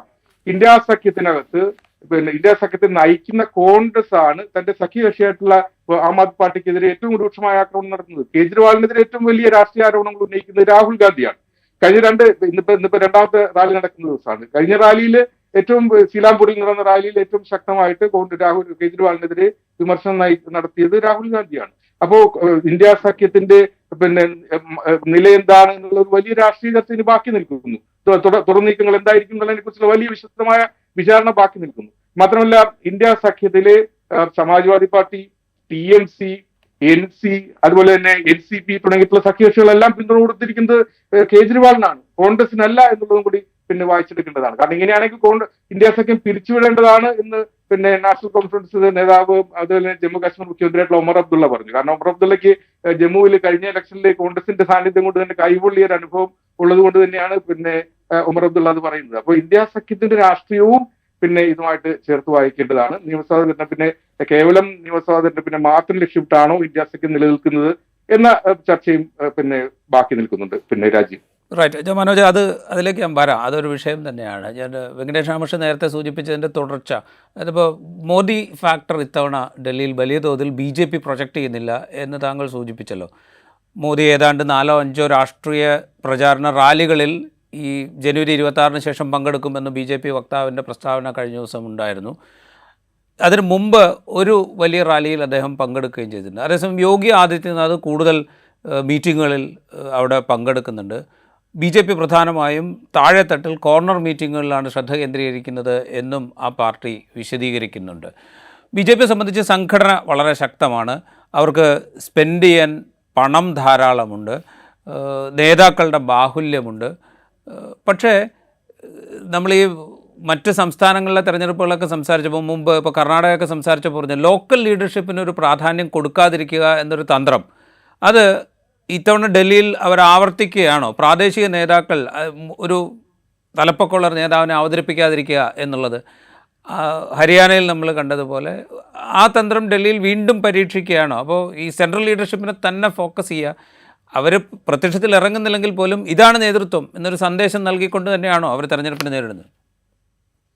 അല്ല, അതില് നമ്മൾ ഈ വ്യക്തിപരമായിട്ടുള്ള നേതൃത്വത്തിന്റെ മാത്രം തലത്തിൽ ഈ BJPയുടെ തന്ത്രത്തെ കാണുന്ന സ്ഥിതി ഹരിയാന, മഹാരാഷ്ട്ര തെരഞ്ഞെടുപ്പുകൾക്ക് ശേഷം അത് കഴിഞ്ഞു എന്നാണ്. BJP നമ്മൾ എന്തൊക്കെ പറഞ്ഞാലും, BJP എന്ന് പറഞ്ഞാൽ BJPയെ മാത്രമായിട്ട് കാണാൻ പറ്റില്ല. BJP എന്ന് പറഞ്ഞാൽ സംഘപരിവാർ എന്ന് പറയുന്ന 1925 മുതൽ ഇന്ത്യയിൽ ഏറിയും കുറഞ്ഞുമുള്ള രാഷ്ട്രീയ സാമൂഹിക സ്വാധീനം ഉണ്ടാക്കിക്കൊണ്ടിരിക്കുന്ന ഒരു വലിയ രാഷ്ട്രീയ പ്രസ്ഥാനത്തിന്റെ ഒരു ഭാഗമാണ് BJP. അപ്പൊ അതുകൊണ്ട് തന്നെ ഇത് വളരെ ക്രിയാത്മകമായിട്ട് ഹിന്ദുത്വ രാഷ്ട്രീയത്തെ സംബന്ധിച്ചിടത്തോളം, ഞാൻ പറയുന്നത് സമൂഹത്തിന്റെ തലത്തിൽ ക്രിയാത്മകമാണെന്നല്ല, ഹിന്ദുത്വ രാഷ്ട്രീയം മുന്നോട്ട് കൊണ്ടുപോകാൻ വേണ്ടി എന്തൊക്കെയാണോ ക്രിയാത്മകമായിട്ട് ചെയ്യേണ്ടത് അതൊക്കെ ചെയ്യുന്ന ഒരു പാർട്ടിയാണ് BJP. അത് ഹരിയാനയിലാണ് നമുക്ക് ഏറ്റവും വലിയ ഞെട്ടുണ്ടാക്കിയത്. ഹരിയാനയിൽ ഞാൻ അടക്കമുള്ള ആൾക്കാർ റിപ്പോർട്ട് ചെയ്തത് മോദി എന്ന് പറയുന്ന ഘടകം അവിടെ ഇല്ലാതായിരിക്കുന്നു, മോദിയെ പറ്റി ആരും സംസാരിക്കുന്നില്ല, BJPയുടെ പ്രവർത്തകർ പോലും സംസാരിക്കുന്നില്ല എന്ന് ഞാൻ തന്നെ എഴുതിയിട്ടുള്ളതാണ്, അതിനെപ്പറ്റി ഞാൻ സംസാരിച്ചിട്ടുള്ളതാണ്. പക്ഷേ ഇങ്ങനെ മോദിയെ വിഡ്രോ ചെയ്യുന്ന സമയത്ത്, മോദി എന്ന് പറഞ്ഞ ഘടകത്തെ വിഡ്രോ ചെയ്യുന്ന സമയത്ത് തന്നെ അവർ വളരെ ശ്രദ്ധേയമായിട്ട് ചെയ്തിട്ടൊരു കാര്യം എന്ന് വെച്ചാൽ, എങ്ങനെ ഗ്രാസ് റൂട്ട്സിൽ ബൂത്ത് ബൈ ബൂത്ത് ആയിട്ട് എങ്ങനെ കോൺഗ്രസിന്റെ പ്രചാരണം പ്രധാനമായും ജാട്ടുകളെ കേന്ദ്രീകരിച്ചിട്ടാണെങ്കിൽ എങ്ങനെ ജാട്ട് ഇതര സമൂഹങ്ങളെ ഒരുമിപ്പിച്ച് കോൺഗ്രസിനെതിരെ കൊണ്ടുവരാൻ പറ്റുമെന്നുള്ള ഒരു പരീക്ഷണം ബൂത്ത് അടിസ്ഥാനത്തിൽ നടക്കുകയും അതിന് രാജീവ് പറഞ്ഞതുപോലെ വലിയ രീതിയിലുള്ള സാമ്പത്തികവും മറ്റു തരത്തിലുള്ള സ്രോതസ്സുകൾ ഉപയോഗിക്കുകയും ചെയ്തിട്ട് സംഭവമുണ്ട്. ഡൽഹിയിലും അത് തന്നെയാണ്. അത് പക്ഷേ ഈ തെരഞ്ഞെടുപ്പിൽ മാത്രമല്ല, ഇതിന് മുമ്പത്തെ തെരഞ്ഞെടുപ്പിലും BJP ചെയ്തത് തന്നെ. ബേസിക് ആയിട്ടെന്ന് വെച്ചാല് അവര് ആദ്യത്തെ തെരഞ്ഞെടുപ്പിൽ തോറ്റുപോയ സമയത്ത് അവർ കിരൺ ബേദിയെയാണ് പിന്നെ അവരുടെ മുഖ്യമന്ത്രി സ്ഥാനാർത്ഥിയെ ഉയർത്തി കണ്ടു. പിന്നീട് സുഷമ സ്വരാജിനെ മത്സരിപ്പിച്ചുകൊണ്ട് മുഖ്യമന്ത്രി സ്ഥാനാർത്ഥിയെ പ്രൊജക്ട് ചെയ്തുകൊണ്ട് ശ്രമിച്ചു. ഇത് രണ്ടും വർക്ക് ചെയ്തില്ല. അപ്പൊ അതുകൊണ്ട് തന്നെയാണ് ഇത്തവണ ഒരു മുഖ്യമന്ത്രി സ്ഥാനാർത്ഥിയെ പ്രൊജക്ട് ചെയ്തത്. പക്ഷെ ഇത് പറയുമ്പോഴും ഞാൻ പറയുന്നു, ഈ ഗ്രൗണ്ട് ലെവൽ ആം ആദ്മി പാർട്ടിയുടെ കൂടെ നിൽക്കുന്ന വളരെ പിന്നോക്ക ജാതി വിഭാഗങ്ങളെ, ദളിത് വിഭാഗങ്ങളെ ഒക്കെ സ്വാധീനിക്കാനുള്ള വളരെ സംഘടിതമായ പ്രവർത്തനം അത് വലിയ രീതിയിൽ യുവാക്കളെ അണിനിരത്തിക്കൊണ്ട് നടത്തും. ഇന്നലെ പോലും ഞാൻ കണ്ടിട്ടുള്ള പ്രധാനപ്പെട്ട കാര്യം, നേരത്തെ ആം ആദ്മി പാർട്ടി ഉണ്ടായിരുന്ന ഒരു ദളിത് നേതാവ്, അദ്ദേഹം മന്ത്രിയായിരുന്നു, അദ്ദേഹം പുറത്തുപോയി. അദ്ദേഹത്തിന്റെ അനുയായികളെ വെച്ചുകൊണ്ട് അരവിന്ദ് കെജ്രിവാൾ എന്ന് പറയുന്ന മനുഷ്യൻ ദളിത് വിരുദ്ധനാണ് എന്ന് പറയുന്ന രീതിയിലുള്ള പ്രചാരണം മുന്നോട്ട് നയിച്ചുകൊണ്ട്, അപ്പൊ ഇങ്ങനെ രീതിയിലുള്ള ഈ മൈക്രോ മാനേജ്മെന്റിന്റെ തലത്തിൽ വളരെ ശ്രദ്ധേയമായ ഇടപെടലുകൾ നടത്തിക്കൊണ്ടിരിക്കുന്നുണ്ട് BJPയും സംഘപരിവാറും. പക്ഷേ ഹരിയാനയിലെ കോൺഗ്രസോ മഹാരാഷ്ട്രയിലെ കോൺഗ്രസോ അല്ല ആം ആദ്മി പാർട്ടി എന്നുള്ളതാണ് ഒരു പ്രധാനപ്പെട്ട കാര്യം. ആ പാർട്ടിയിൽ ഒരുപാട്, ഞാൻ ആ പാർട്ടിയെ വളരെ ക്ലോസ് ആയിട്ട് അതിന്റെ സ്ഥാപനത്തിന് മുമ്പ് തന്നെ, അരവിന്ദ് കെജ്രിവാളും രാഷ്ട്രീയത്തിലേക്ക് വരില്ല എന്ന് പറയുന്ന സമയം മുതൽ രാഷ്ട്രീയത്തിലേക്ക് വരികയും രാഷ്ട്രീയ പാർട്ടി ഉണ്ടാക്കുകയും ചെയ്ത സമയം മുതൽ വളരെ ക്ലോസ് ആയിട്ട് വാച്ച് ചെയ്യുന്നൊരു ആളാണ്. ആം ആദ്മി പാർട്ടിയും നമ്മുടെ ഹിന്ദി ഹാർട്ട്ലാൻഡിലെയും മറ്റു സ്ഥലങ്ങളിലെയും ദക്ഷിണേന്ത്യയിൽ അതിൽ കൂടുതൽ ദക്ഷിണേന്ത്യയിൽ ഒരുപാട് ശക്തമായ കാഡർ പാർട്ടികളുണ്ട്. DMK ഉണ്ട്, CPM ഉണ്ട്. ഒരു തരത്തിൽ കർണാടകയിലെ കോൺഗ്രസും കേരളത്തിലെ കോൺഗ്രസും ഒക്കെ ഒരുതരം കാഡർ സ്വഭാവമുള്ള അണികളുള്ള പാർട്ടികളാണ്. പക്ഷേ ഉത്തരേന്ത്യയിലെ പാർട്ടികൾ അങ്ങനെ ഒരു കാഡർ സ്വഭാവമുള്ള അണികളുള്ള പാർട്ടികൾ വളരെ ചുരുക്കമാണ്. മുലായം സിംഗിന്റെ കാലത്ത് സമാജ്വാദി പാർട്ടി അങ്ങനെയായിരുന്നു. ലാലു പ്രസാദ് യാദവ് നിയന്ത്രിച്ചിരുന്ന കാലത്ത് രാഷ്ട്രീയ ജനതാദൾ അങ്ങനെയായിരുന്നു. പക്ഷെ ഇപ്പൊ അങ്ങനെ പറയാം, ഈ പുതിയ തലമുറ നേതൃത്വം സമാജ്വാദി പാർട്ടിയിലും രാഷ്ട്രീയ ജനതാദളും അങ്ങനെ കാഡർ സ്വഭാവത്തിന് വലിയ പ്രാധാന്യം കൊടുക്കുന്ന ആൾക്കാരല്ല. പക്ഷേ ആം ആദ്മി പാർട്ടി അങ്ങനെയല്ല. ആം ആദ്മി പാർട്ടിയെ പറ്റി ഞാൻ കാണുന്ന ഒരു പ്രധാനപ്പെട്ട കാര്യം എന്ന് വെച്ചാൽ, ആ പാർട്ടിയുടെ എല്ലാ ഏറ്റക്കുറച്ചിലുകൾക്കുമിടയിലും ആ പാർട്ടിയുടെ കാഡർ ഇപ്പോഴും ശക്തമാണ് എന്നുള്ളത് വളരെ ശ്രദ്ധേയമായ വളരെ പ്രധാനപ്പെട്ട ഒരു കാര്യമാണ്. അതുകൊണ്ട് തന്നെയാണ് ഇതിന്റെ ഒരു മൊത്തം സ്ഥിതിവിശേഷം നോക്കുമ്പോൾ BJP ലക്ഷ്യമാക്കുന്ന തരത്തിലുള്ള ഒരു പൊളിച്ചെടുത്ത് ഇവിടെ നടത്താൻ സാധ്യമാവില്ല എന്ന് തന്നെയാണ് എനിക്ക് തോന്നുന്നത്. ഞാൻ അവിടെ ഒരു കാര്യം കൂടെ ചോദിച്ചോട്ടെ ശ്രീ വെങ്കടേഷ്, ഈ പട്ടികവിഭാഗങ്ങൾക്ക് സംവരണം ചെയ്ത 12 സീറ്റുണ്ട്. BJP സോഷ്യൽ എഞ്ചിനീയറിങ്ങിൻ്റെ കാര്യത്തിൽ എങ്ങനെയാണ് മറ്റ് സംസ്ഥാനങ്ങളിൽ പ്രകടനം കാഴ്ചവെച്ചതെന്ന് നമുക്ക് അറിയാം. മറ്റൊരു സംഗതി എന്ന് പറഞ്ഞു കഴിഞ്ഞാൽ, ഈ അധികാരം ഏത് വിധത്തിലും പിടിക്കുക എന്നുള്ളത് അവരുടെ ഒരു ലക്ഷ്യമാണല്ലോ. അതിന് പാകത്തിൽ എങ്ങനെയാണ് ഈ കാര്യങ്ങൾ അറേഞ്ച് ചെയ്യേണ്ടത് എന്നുള്ളത് അവർക്ക് നന്നായിട്ട് അറിയാം. അതിന് ഏത് സംവിധാനങ്ങൾ ഉപയോഗിക്കണം, ഇപ്പോൾ സർവേകൾ അല്ലെങ്കിൽ എങ്ങനെ അത് മാനിപ്പുലേറ്റ് ചെയ്യണമെന്ന് നന്നായിട്ട് അറിയാം. അപ്പോൾ ഇതിനെ മറികടക്കുക ഈ ആം ആദ്മി പാർട്ടിക്ക് അത്ര എളുപ്പമാണോ ഇതിൻ്റെ കഴിഞ്ഞ 2 ഇലക്ഷനെ പോലെ എന്നാണ് എൻ്റെ ചോദ്യം. കാരണം അവർക്ക് ഈ 10 വർഷത്തെ ബാഗേജ് ചുമക്കാനുണ്ട്. എന്തൊക്കെ പറഞ്ഞാലും ആൻറ്റി ഇൻകംബൻസി എന്നുള്ളത് ചെറിയ തോതിലാണെങ്കിലും അവിടെ ഉണ്ടാവുമല്ലോ. ആന്റി ഇൻകംബൻസി ഇല്ലാതെ പറയാൻ പറ്റില്ല. ഞാൻ കാണുന്ന ഒരു സെനേറിയോ ഇപ്പൊ തെരഞ്ഞെടുപ്പിന്റെ അവള് എത്തിക്കൊണ്ടിരിക്കുന്നേ ഉള്ളൂ. 5-ാം തീയതിയാണ് വോട്ടെടുപ്പ്. എൻ്റെ വോട്ടും ഡൽഹിയിലാണ്. ഞാൻ അടക്കമുള്ള ആൾക്കാർ വോട്ട് ചെയ്യേണ്ട തെരഞ്ഞെടുപ്പാണിത്. ഞാൻ കാണുന്ന സെനേറിയോ 62 ഇപ്പോ ആം ആദ്മി പാർട്ടിക്കുള്ളത്. ഇതിന് മുമ്പത്തെ നിയമസഭയിൽ 67. BJP നമ്പർ സിംഗിൾ ഡിജിറ്റിലായിരുന്നു, 3ഉം 8ഉം. അതെ, എന്റെ കണക്ക് BJP നമ്പർ 20 വരെ പോകാം. ഞാൻ കഴുത്ത് മുന്നോട്ട് വെച്ച് പറയുകയാണ്, BJP നമ്പർ 20 വരെ പോകാം. ഞാൻ അവിടെ ഒരു ഒറ്റ കാര്യം കൂടി ചോദിച്ചോട്ടെ. ഇപ്പോൾ ഈ പൂർവാഞ്ചൽ പോലുള്ള വിഷയങ്ങൾ ഡിസ്കഷനിലേക്ക് കൊണ്ടുവരുന്നുണ്ടല്ലോ. JDU-നും രാംവിലാസ് പാസ്വാന്റെ LJP-ക്കും ഓരോ സീറ്റ് വെച്ചെങ്കിലും കൊടുത്തിട്ടുണ്ട് BJP. പിന്നെ BSP 40 സീറ്റിൽ അല്ല 70 സീറ്റിലും മത്സരിക്കുന്നുണ്ട്. കോൺഗ്രസ് മത്സരിക്കുന്നതുകൊണ്ട് ആം ആദ്മി പാർട്ടിയുടെ വോട്ടിൽ ചെറിയൊരു സ്പ്ലിറ്റ് ഉണ്ടാവാൻ സാധ്യതയുണ്ടെന്നുള്ള വിവരം ഇങ്ങനെ BJP-ക്ക് വേണമെങ്കിൽ അനുകൂലമെന്ന് പറയാനായിട്ടുള്ള ഘടകങ്ങളുണ്ട്. അല്ല, BJPക്ക് ജയിക്കാം. BJPക്ക് ജയിക്കാന്ന് വെച്ചാൽ ടച്ച് ആൻഡ് ഗോ ആയിട്ട് ജയിക്കാം. BJPയുടെ ഫണ്ടമെന്റൽ ആയിട്ടുള്ളൊരു പ്രോബ്ലം എന്ന് പറഞ്ഞു കഴിഞ്ഞാൽ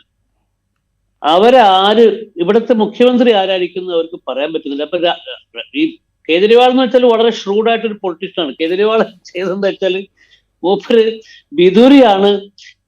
BJPയുടെ സ്ത്രീകളെ പറ്റിയിട്ടും എതിരാളികളെ പറ്റിയും വായ തുറന്നാൽ തെറി മാത്രം പറയുന്ന ബിദുരിയാണ്. അയാളാണ് സത്യത്തിൽ ഇപ്പൊ BJPയുടെ പ്രാദേശിക നേതാക്കളിൽ ഏറ്റവും പോപ്പുലർ ആയിട്ടാണ്. അയാളാണ് പിന്നെ BJPയുടെ മുഖ്യമന്ത്രി സ്ഥാനാർത്ഥി എന്ന് കേജ്രിവാൾ പ്രഖ്യാപിച്ചു. പിന്നെ അയാൾക്ക് ഡിനൈ ചെയ്യേണ്ടി വന്നു. ഒരു കാര്യം ശ്രദ്ധിക്കേണ്ടത് വെച്ചാൽ BJPയെ സംബന്ധിച്ചിടത്തോളം ഡൽഹിയിൽ ഉണ്ടായിരുന്ന മഹാരഥന്മാരായിട്ടുള്ള നേതാക്കൾ, അടൽ ബിഹാരി വാജ്പേയിയുടെ കാലത്ത് ഉണ്ടായിരുന്ന മദൻലാൽ ഖുറാള, സാഹിബ് സിംഗ് വർമ്മ, പിന്നീട് സുഷമ സ്വരാജ് പോലും ഡൽഹിയിൽ ഉണ്ടായിരുന്ന നേതാവായിരുന്നു. അപ്പൊ അതിന്റെ ഒരു പ്രശ്നം അവിടെ ബാക്കി നിൽക്കുന്നുണ്ട്. പിന്നെ നമ്മൾ ഈ പറയുന്ന വ്യവസ്ഥാപിതമായ കണക്കൂട്ടലുണ്ടല്ലോ, അത് ഡൽഹി ഇപ്പൊ ഈ പറഞ്ഞ വോട്ട് സ്പ്ലിറ്റിന്റെ പ്രശ്നം, കോൺഗ്രസ് മത്സരിച്ചു കഴിഞ്ഞാലുള്ള പ്രശ്നം, ബഹുജൻ സമാജ് പാർട്ടി മത്സരിച്ചാലുള്ള പ്രശ്നം, ഇതെല്ലാം ഇത്തരം കണക്കുകൂട്ടലുകളെല്ലാം പൊളിച്ചിട്ടുള്ള ഒരു ഇലക്ടറേറ്റ് ആണ് ഡൽഹിയിലെ ഇലക്ടറേറ്റ്. അപ്പൊ അതുകൊണ്ട് എനിക്ക് തോന്നുന്നത് വെച്ചാൽ ആത്യന്തികമായിട്ട് ഈ തെരഞ്ഞെടുപ്പ് ഈ മനോജ് നേരത്തെ സൂചിപ്പിച്ചതുപോലെ, താങ്കളും നേരത്തെ സൂചിപ്പിച്ചതുപോലെ അജണ്ട നിശ്ചയിക്കുന്നത് കേജ്രിവാളാണ്.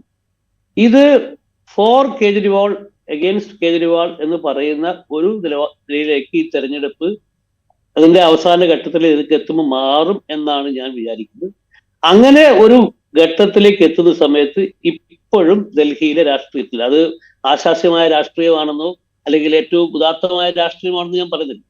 അങ്ങനെ ഒരു ടോസപ്പിലേക്ക് എത്തുമ്പോൾ നിങ്ങൾ കേജ്രിവാളിന്റെ കൂടെയാണോ കേജ്രിവാളിനെതിരാണോ എന്ന് ടോസപ്പിൽ എത്തുമ്പോൾ അവിടെ എപ്പോഴും ചെറിയൊരു മുൻതൂക്കം കേജ്രിവാൾ ഫാക്ടറിനുണ്ട് എന്നാണ് ഞാൻ പറയുന്നത്. ഞാൻ അവസാനമായിട്ട് മനോജ് മേനോൻ, മനോജ് നേരത്തെ സൂചിപ്പിച്ച കാര്യത്തിലേക്കാണ് ഞാൻ വരുന്നത്. രണ്ട് കാര്യങ്ങളുണ്ട്. ഒന്ന്, കോൺഗ്രസിന് എന്ത് സാധ്യതയാണുള്ളത്? കഴിഞ്ഞ 2 തെരഞ്ഞെടുപ്പും 5% ചുറ്റുവട്ടത്ത്, ഒരു 5% താഴെ മാത്രം വോട്ട്, ഒറ്റ സീറ്റ് പോലും നിയമസഭയിലില്ല. ഇത്തവണ 70 സീറ്റിലും മത്സരിക്കുന്നു, വലിയ വാഗ്ദാനങ്ങൾ നൽകുന്നു. രേവന്ത് റെഡ്ഡിയാണ് വലിയ വാഗ്ദാനങ്ങളുമായിട്ട് അവിടെ മാനിഫെസ്റ്റോ പ്രകാശനം ചെയ്യുന്നത്. രാഹുൽ ഗാന്ധി വലിയ റാലികൾ നടക്കുന്നു.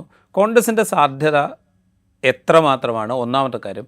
രണ്ടാമത്തെ കാര്യം നേരെ സൂചിപ്പിച്ചു, ഈ തെരഞ്ഞെടുപ്പിൻ്റെ ഫലം എന്തായാലും AP വലിയ ഭൂരിപക്ഷത്തോടെയോ അല്ലാതെയോ അധികാരത്തിൽ തുടർന്നാലും, AP അധികാരത്തിൽ നിന്നും APയെ മാറ്റിക്കൊണ്ട് BJP അധികാരം പിടിച്ചാലും ഇത് ദേശീയ രാഷ്ട്രീയത്തിൽ ഇമ്പാക്റ്റുകൾ ഉണ്ടാക്കും.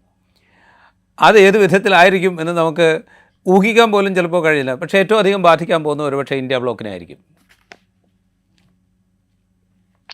രാജീവ്, ഇതിനകത്ത് നേരത്തെ വെങ്കടേഷ് രാമകൃഷ്ണൻ സൂചിപ്പിച്ചതുപോലെ തന്നെ ബിജെപിയുടെ ഏറ്റവും വലിയ പ്രതിസന്ധി എന്ന് പറയുന്നത് എതിരാളി പിന്നെ കോൺഗ്രസ് അല്ല എന്നുള്ളത് തന്നെയാണ്. എതിരാളി കോൺഗ്രസ് ആണെങ്കിൽ വളരെ നിഷ്പ്രയാസം ഒരുപക്ഷെ ഈ പുതിയ രാഷ്ട്രീയ തന്ത്രങ്ങൾ ഉപയോഗിച്ചുകൊണ്ട് നേരത്തെ പറഞ്ഞ പോലെ RSS അടക്കമുള്ള സംഘപരിവാർ സംഘടനകളെ അടിത്തട്ടിൽ ഇളക്കുകയും മേൽത്തട്ടിൽ BJP പ്രവർത്തിക്കുകയും ചെയ്തുകൊണ്ട് ഹരിയാന മോഡലില് പിന്നെ അല്ലെങ്കിൽ അതുപോലത്തെ സംസ്ഥാനങ്ങളുടെ മോഡലിൽ കോൺഗ്രസിനെ അട്ടിമറിക്കാൻ BJPക്ക് വളരെ എളുപ്പമാണ്. പക്ഷെ ഇത് ഈ പറഞ്ഞതുപോലെ വളരെ വ്യത്യസ്തമായ ഒരു രാഷ്ട്രീയ സംവിധാനമായ ആം ആദ്മി പാർട്ടിയെ നേരിടാൻ BJPക്ക് സാധിക്കുന്നില്ല. BJPക്ക് വളരെ സങ്കീർണമാണ് BJPയുടെ സമീപനം. കാരണം വെച്ചാൽ ഈ പറഞ്ഞതാണ് അതിന്റെ പ്രതിസന്ധി. കാരണം പുതിയൊരു സംവിധാനം, പുതിയൊരു സങ്കല്പം മുന്നോട്ട് വെച്ചുകൊണ്ട് നിലനിൽക്കുന്ന ഒരു രാഷ്ട്രീയ സംവിധാനത്തെ നേരിടാൻ പരമ്പരാഗതമായ രീതിയിൽ അല്ലെങ്കിൽ അതിനോട് ചേർന്ന് നിൽക്കുന്ന രീതിയിൽ BJPക്ക് സാധിക്കുന്നില്ല. അതാണ് പിന്നെ ഏറ്റവും വലിയ ഡൽഹിയിലെ രാഷ്ട്രീയത്തെ നിശ്ചയിക്കുന്ന ഏറ്റവും വലിയ ഘടകം.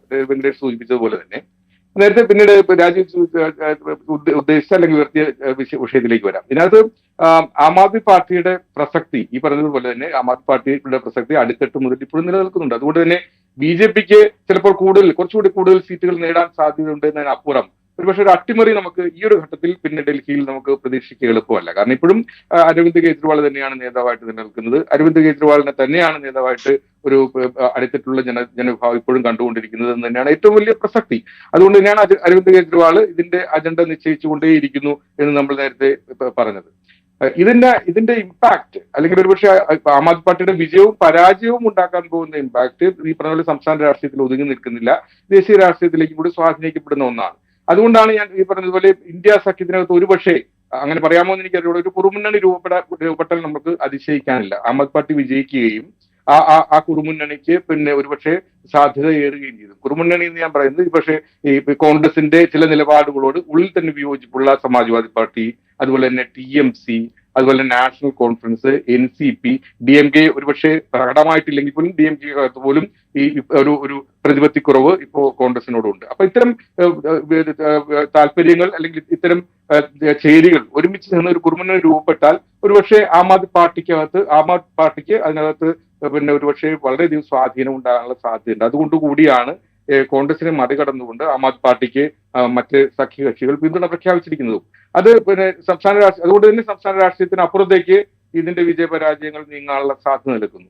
ആം ആദ്മി പാർട്ടിക്ക് പരാജയം നേരിടുകയാണെങ്കിൽ ഒരുപക്ഷെ സ്വാഭാവികമായിട്ടും കോൺഗ്രസിനെതിരെയായിരിക്കും പ്രതിപക്ഷ സഖ്യത്തിൽ നിന്ന് ഏറ്റവും കൂടുതൽ വിരൽ ഉയരാൻ പോകുന്നത്. കാരണം ഇത്തരത്തിലൊരു സാഹചര്യത്തിൽ അതായത് BJP ആണെന്ന് പൊതുശത്രുവാണെന്ന് പ്രഖ്യാപിക്കുകയും BJPക്കെതിരെ പ്രതിപക്ഷ പാർട്ടികളുടെ നിര കെട്ടിപ്പടുക്കുകയും ചെയ്തിട്ടുള്ള അതിന് നേതൃത്വം കൊടുത്തിരിക്കുന്ന കോൺഗ്രസ് തന്നെ സാഹചര്യം ഒത്തുവന്നപ്പോൾ അവർ ആ സഖ്യത്തെ പുലർത്തുകയോ അല്ലെങ്കിൽ സഖ്യത്തെ പിന്നെ കബളിപ്പിക്കുകയോ ചെയ്തുകൊണ്ട് പരസ്പരം മത്സരിക്കുന്ന ഒരു സാഹചര്യം ഒരുക്കുകയും ചെയ്തിട്ടുണ്ട്. സംസ്ഥാന രാഷ്ട്രീയത്തിൽ വേറൊരു നിലപാടാണ് എന്ന് പറയുമ്പോൾ പോലും ഒരുപക്ഷെ ഇത്തരത്തിലൊരു സമീപനത്തിൽ ഇവർ രണ്ടുപേരും കൂടി ചേർന്ന് നിന്നിട്ടുണ്ടെങ്കിൽ ഒരുപക്ഷെ കുറെ കൂടി സീറ്റ് കൈവരിക്കാമായിരുന്നു എന്നൊരു നില വരാനുള്ള സാധ്യത നിലനിൽക്കുന്നു. കാരണം ഹരിയാനയിൽ ആം ആദ്മി പാർട്ടിയോട് ഒരു സഖ്യം ഉണ്ടാക്കാനായിട്ട് കോൺഗ്രസ് തയ്യാറായില്ല. അത് അതിർത്തി സംസ്ഥാനങ്ങളിൽ, അതായത് ഡൽഹിയും ഹരിയാനയും തമ്മിലുള്ള അതിർത്തി പങ്കിടുന്ന പിന്നെ പ്രദേശങ്ങളിൽ, സംസ്ഥാനങ്ങളിലല്ല അതിർത്തി പങ്കിടുന്ന മണ്ഡലങ്ങളിൽ പിന്നെ സ്വാധീനം ഉണ്ടാക്കുമായിരുന്നു രണ്ടുപേരും തമ്മിൽ ഒരു സഖ്യം ഉണ്ടാക്കിയിരുന്നെങ്കിൽ. അതുപോലെ തന്നെയാണ് ഇപ്പോൾ ഡൽഹിയിൽ യഥാർത്ഥത്തിൽ BJP ആണ് പൊതുശത്രു എന്ന് പ്രഖ്യാപിച്ചുകൊണ്ടിരിക്കുന്ന ഈ പ്രതിപക്ഷ നിര ചേർന്ന് നിന്ന് തന്നെയായിരുന്നു മത്സരിക്കേണ്ടിയിരുന്നത്. അത് ഈ പറഞ്ഞതുപോലെ പിന്നെ തെരഞ്ഞെടുപ്പ് ഫലത്തെ സ്വാധീനിക്കാനുള്ള സാധ്യതയുണ്ട്. ഒരുപക്ഷെ കോൺഗ്രസിന്റെ ക്ഷീണം തുടരാനുള്ള സാധ്യതയാണ് ഇപ്പൊ നിലവിലുള്ള സാഹചര്യത്തിൽ കാണുന്നത്. കോൺഗ്രസിന് ഒരു വലിയ നേട്ടമോ വലിയ അത്ഭുതമോ ഡൽഹിയിൽ സൃഷ്ടിക്കാൻ കഴിയുമെന്ന് നമുക്കിപ്പോ പറയാൻ കഴിയില്ല രാജീവ്. പക്ഷേ ആം ആദ്മി പാർട്ടിക്ക് അവരുടെ മേൽക്കൈ തുടരാനുള്ള സാധ്യത നിലനിൽക്കുകയും ചെയ്യുന്നു. ശ്രീ വെങ്കടേഷ് രാമകൃഷ്ണൻ, ഒറ്റ കാര്യം കൂടെ ഇപ്പോൾ മനോജ് സൂചിപ്പിച്ച ഒരു കാര്യത്തിൽ നിന്ന് ഈ പോസ്റ്റ് ഇലക്ഷൻ ഒരു കുറുമുന്നണിയുടെ സാധ്യത മനോജ് അവിടെ സൂചിപ്പിച്ചു. പോസ്റ്റ് ഇലക്ഷനിൽ ആം ആദ്മി പാർട്ടി തരക്കേടില്ലാത്തൊരു വിജയം നേടുകയാണെങ്കിൽ ഈ പ്രതിപക്ഷ നിരയിൽ 2 സംസ്ഥാനങ്ങളിൽ ഭരണമുള്ള ഏക പാർട്ടിയായിട്ട് ആം ആദ്മി പാർട്ടി മാറും. ഈ പറയുന്ന പാർട്ടികളൊക്കെ എടുത്തു കഴിഞ്ഞാൽ ആ ഒരു ഘട്ടം വന്നാൽ അരവിന്ദ് കെജ്രിവാളിൻ്റെ വലിപ്പം വർദ്ധിക്കും, അദ്ദേഹത്തിൻ്റെ ഒരു റോൾ ഒരുപക്ഷെ മാറാൻ സാധ്യതയുണ്ട്. അങ്ങനെയൊക്കെ ഡ്രമാറ്റിക് ആയിട്ടുള്ള ചേഞ്ചസിനുള്ള ഒരു സാധ്യത അവിടെ നിലനിൽക്കുന്നുണ്ടോ? അല്ല, ഇപ്പൊ രണ്ട് സംസ്ഥാനങ്ങളിൽ ഭരണമുള്ള പാർട്ടിയാണല്ലോ കഴിഞ്ഞ ലോക്സഭാ തെരഞ്ഞെടുപ്പിലെ പോകുമ്പോഴും ആം ആദ്മി പാർട്ടി അല്ലേ. 2024 ലോക്സഭാ തെരഞ്ഞെടുപ്പ് പുതുതായിട്ട് നടക്കാൻ പോകുന്ന കാര്യമില്ല. ബേസിക് ആയിട്ട് ഈ രാഷ്ട്രീയ യാഥാർത്ഥ്യങ്ങളെ പറ്റിയൊക്കെ ഒരുപക്ഷെ ഏറ്റവും കൂടുതൽ ഒരുപക്ഷെ എന്നെക്കാളും രാജീവിനേക്കാളും മനോജിനേക്കാളും ഒക്കെ വളരെ കൃത്യമായിട്ട് അളന്നു മുറിച്ചിട്ടുള്ള ധാരണയുള്ള ഒരു രാഷ്ട്രീയ നേതാവാണ് അരവിന്ദ് കെജ്രിവാൾ. അയാൾ ഇടയ്ക്കിടയ്ക്ക് അയാൾക്ക് ഉണ്ടായിരുന്ന അയാളുടെ ചുമൽ വലിപ്പത്തിനേക്കാളും കൂടുതൽ വലിപ്പമുണ്ട്, അയാളുടെ നെഞ്ചളവ് വളരെ കൂടുതലാണെന്ന് കാണിക്കാൻ വേണ്ടത് അതൊക്കെ രാഷ്ട്രീയ തന്ത്രത്തിന്റെ ഭാഗമായിട്ടാണ്. അല്ലാതെ അയാൾ ഈ തെരഞ്ഞെടുപ്പ് ജയിച്ചാലും അയാൾ എവിടെയാണ് രാഷ്ട്രീയ രാഷ്ട്രത്തിൽ നിൽക്കുന്നത് അയാൾക്ക് കൃത്യമായിട്ട് അറിയാം. അയാൾ ഒരു അഖിലേഷ് യാദവിനേക്കാളോ ഒരു തേജസ്വി യാദവിനേക്കാളോ അല്ലെങ്കിൽ മമതാ ബാനർജിയെക്കാളോ, അഖിലേഷ് യാദവ് എന്ന് പറയുമ്പോൾ ലോക്സഭയിൽ 35-ൽ പരം സീറ്റുകളുള്ള ഒരു പാർട്ടിയുടെ നേതാവാണെന്ന് ഓർമ്മിക്കുന്നു. അപ്പൊ അയാളെക്കാളൊന്നും മുകളിലല്ല എന്നുള്ള കാര്യം അരവിന്ദ് കെജ്രിവാളിന് കൃത്യമായിട്ട് അറിയാം. പിന്നെ നിങ്ങൾ ഈ കുറുമുന്നണിയുടെ കാര്യം പറഞ്ഞു. കുറുമുന്നണി ഇപ്പൊ തന്നെ ഉണ്ടായി കഴിഞ്ഞു. ഈ തെരഞ്ഞെടുപ്പിനെ പറ്റി കൂടെ പറയാവുന്ന ആത്യന്തികമായിട്ട് പറയാവുന്ന ഒരു കാര്യം, ആം ആദ്മി പാർട്ടി തിരിച്ചു വന്നാലും ഭാരതീയ ജനതാ പാർട്ടി ഡൽഹിയിൽ അധികാരത്തിൽ പിടിച്ചാലും നഷ്ടം ഒരു പാർട്ടിക്കേ ഉള്ളൂ. നഷ്ടം ഉണ്ടാവാൻ പോകുന്ന പാർട്ടി കോൺഗ്രസ് ആണ്. ആ പാർട്ടിക്ക് ഇതിനെപ്പറ്റി കൃത്യമായിട്ട് വല്ല ധാരണയുണ്ടോ എന്നുള്ള കാര്യം പോലും നമുക്കറിയാത്ത തരത്തിലാണ് നമ്മൾ രാഷ്ട്രീയ പത്രപ്രവർത്തകർ. മനോജിനോട് ചോദിച്ചു നോക്ക്, ആ പാർട്ടിയിൽ ആരെങ്കിലും ഈ ഒരു ലാർജർ പിക്ചറിനെ പറ്റി മനോജിനോട് ഇത്ര ദിവസം, മനോജ് ദേശീയ രാഷ്ട്രീയം എന്ന് പറയുന്ന ആളാണ്. എന്നെക്കാളും ഞാനിപ്പോ ഫീൽഡിൽ നിരന്തരമായിട്ടില്ലാത്ത ഒരാളാണ്. ഇയാൾ എല്ലാ ദിവസവും ഫീൽഡിലുള്ള ആളാണ്. മനോജിനോട് ചോദിച്ചു നോക്ക്, ആരെങ്കിലും ഈ ലാർജർ പിക്ചറിനെ പറ്റി കോൺഗ്രസിലെ ഏതെങ്കിലും ഒരു നേതാവ് മനോജിനെ പോലെ സജീവമായിട്ട് കേരളത്തിലെ ഏറ്റവും പ്രധാനപ്പെട്ട പത്രങ്ങളിൽ ഒന്നിന്റെ ചീഫ് ഓഫ് ബ്യൂറോ ആയിട്ടുള്ള ആളോട് സംസാരിക്കുന്നുണ്ടോ? ഒന്നുമില്ല. കേരളത്തിലെ നേതാക്കന്മാരും സംസാരിക്കണമെന്ന് ചോദിച്ചു. എനിക്ക് തോന്നുന്നില്ല കേട്ടോ. മനോജ് ആ ചോദ്യത്തിന് മറുപടി ഉണ്ടോ? റൈറ്റ്, മനോജ് ഒരു പക്ഷേ അതിനോട് റെസ്പോണ്ട് ചെയ്തേക്കും. ആരെങ്കിലും ഈ ലാർജർ പിക്ചറിനെ പറ്റി നിങ്ങളോട് സംസാരിച്ചോ? ഈ ചോദ്യം തന്നെയാണ് കോൺഗ്രസിന്റെ ഏറ്റവും വലിയ ഈ പറഞ്ഞ പോലെ ഒരു അളവ് പോലായിട്ട് നമ്മൾ കണക്കാക്കേണ്ടത്. മനോജ് വളരെ ഡിപ്ലോമാറ്റിക് ആണ് രാജ്യം കേട്ടോ. അല്ല, മനോജ് നാഷണൽ പൊളിറ്റിക്സ് കവർ ചെയ്യുന്നതാണ്. മനോജിന്റെ സോഴ്സുകൾ നിലനിർത്തുന്നുണ്ട്. മനോജിന് കോൺഗ്രസ് ലീഡേഴ്സിന് പിണക്കാൻ പറ്റില്ല. നമുക്ക് തൊഴിലെടുക്കുന്നവർ എന്നുള്ളതൊക്കെ നമുക്കത് മനസ്സിലാവും. അല്ല, ഈ ചോദ്യം വളരെ പ്രസക്തമായ ചോദ്യമാണ്. കാരണം വെച്ചാൽ അത്തരം വിലയിരുത്തലുകളോ വിശകലനങ്ങളോ ഉണ്ടാകുന്നില്ല എന്നുള്ളത് കൊണ്ട് തന്നെയാണ് ഈ പാഠങ്ങൾ ആവർത്തിക്കപ്പെടുന്നത്. കാരണം ഇപ്പോൾ ഹരിയാന ഏറ്റവും വലിയ ഉദാഹരണം ഹരിയാനയാണ്. എന്തുകൊണ്ടും ജയിക്കാവുന്ന ഒരു സംസ്ഥാനമായിരുന്നു ഹരിയാന. എന്തുകൊണ്ട് തോറ്റു എന്നുള്ളതാണ് ഏറ്റവും വലിയ ഗവേഷണം നടത്തേണ്ട വിഷയം. കാരണം കോൺഗ്രസിന് ജയിക്കാമായിരുന്ന എല്ലാ ഘടകങ്ങളും ഉണ്ടായിരുന്നു. BJP ഏറ്റവും ദുർബലമായിട്ടുള്ള ഭരണം കാഴ്ചവെച്ച് നിൽക്കുന്ന ഒരു സാഹചര്യത്തിൽ നിന്നാണ് ഹരിയാനയിലെ കോൺഗ്രസിൽ നിന്ന് ഭരണം നഷ്ടപ്പെട്ടു പോയത്. അപ്പൊ അത്തരം ആ ഒരു വിഷയത്തെ കുറിച്ച് പോലും ഒരു വലിയ പഠനം നടത്തിയിട്ടില്ല. അതിനുശേഷം നടന്നിട്ടുള്ള ഒരു ഉന്നതതല യോഗത്തിൽ നേതാക്കൾ അവരോട് സ്വന്തം താല്പര്യത്തിന് വേണ്ടി പ്രവർത്തിച്ച് പാർട്ടിക്ക് വേണ്ടി പ്രവർത്തിച്ചില്ല എന്ന് പറഞ്ഞിട്ട് രാഹുൽ ഗാന്ധി ഇറങ്ങിപ്പോയി എന്നുള്ളതാണ് റിപ്പോർട്ട് ഉണ്ടായിരുന്നത്. അപ്പൊ അത്തരത്തിൽ ഒരു പരാമർശം നടത്തിയതിന് അപ്പുറം കാര്യമായൊരു പോസ്റ്റ്മോർട്ടം അല്ലെങ്കിൽ കാര്യമായൊരു വിശകലനം അത്ര പരാജയത്തെ കുറിച്ച് പോലും കോൺഗ്രസ് നടത്തിയിട്ടില്ല. അതുകൊണ്ട് തന്നെ ഈ പറയുന്നതുപോലെ മാധ്യമങ്ങളിൽ നിന്നുള്ള റിപ്പോർട്ടിംഗ് അല്ലെങ്കിൽ മാധ്യമങ്ങളുമായിട്ടുള്ള സംവാദത്തിന് അപ്പുറം ഈ പറഞ്ഞതുപോലെ യാഥാർത്ഥ്യങ്ങളുമായിട്ടുള്ള ഒരു സംവാദം ഇപ്പോഴും കോൺഗ്രസിന് സാധിക്കുന്നില്ല എന്നുള്ളതാണ് കോൺഗ്രസിന്റെ ഒരു വലിയ ക്ഷീണത്തിന് കാരണം. അത് ഈ പറഞ്ഞ പോലെ ഈ തെരഞ്ഞെടുപ്പിൽ വളരെ പ്രകടമാണ്. ഈ ഡൽഹി തെരഞ്ഞെടുപ്പിൽ എവിടെയാണ് നിൽക്കേണ്ടത് എന്നത് കോൺഗ്രസ് തീരുമാനിക്കണമായിരുന്നു. കാരണം ദേശീയ തലത്തിൽ നമ്മൾ ഐക്യത്തെക്കുറിച്ച് പറയുകയും സംസ്ഥാന തലത്തിൽ മറ്റൊരു നിലപാടെടുക്കുകയും ചെയ്യുമ്പോൾ സ്വാഭാവികമായിട്ടും സഖ്യത്തിന്റെ ഭാവി എങ്ങോട്ടാണ് പോവുക? അത് സ്വാഭാവികമായിട്ടും ഒരു വലിയ ചോദ്യമാണ്. അത്തരം വിശകലനങ്ങളോ വിചാരണകളോ പഠനങ്ങളോ യഥാർത്ഥത്തിൽ കോൺഗ്രസിനുള്ളിൽ സംഭവിക്കുന്നില്ല. അത് തന്നെയാണ് കോൺഗ്രസ് തിരിച്ചറിയേണ്ട ഏറ്റവും വലിയ യാഥാർത്ഥ്യം, വസ്തുതയും. റൈറ്റ്. എന്തായാലും ഡൽഹി ഇലക്ഷൻസ് ഫെബ്രുവരി 5-നാണ് വോട്ടെടുപ്പ് നടക്കുക. നമുക്കൊരു കാര്യം ചെയ്യാം. ഇലക്ഷൻ പ്രചാരണം തീരുന്നതിന് തൊട്ട് മുമ്പ് ഒരു ലാസ്റ്റ് മിനിറ്റ് അനാലിസിസിന് വേണ്ടി വീണ്ടും ഒരിക്കൽ കൂടി ഇരിക്കാം എന്ന് എനിക്ക് തോന്നുന്നു. അന്ന് കുറെ കൂടെ കൃത്യമായിട്ടുള്ള ഒരു ചിത്രം ഒരുപക്ഷെ നമുക്ക് പ്രേക്ഷകർക്ക് നൽകാൻ സാധിച്ചേക്കും. വളരെയധികം നന്ദി ശ്രീ വെങ്കടേഷ് രാമകൃഷ്ണൻ, മനോജ് മേനൻ ഈ ഡിസ്കഷനിൽ പങ്കെടുത്തതിന്.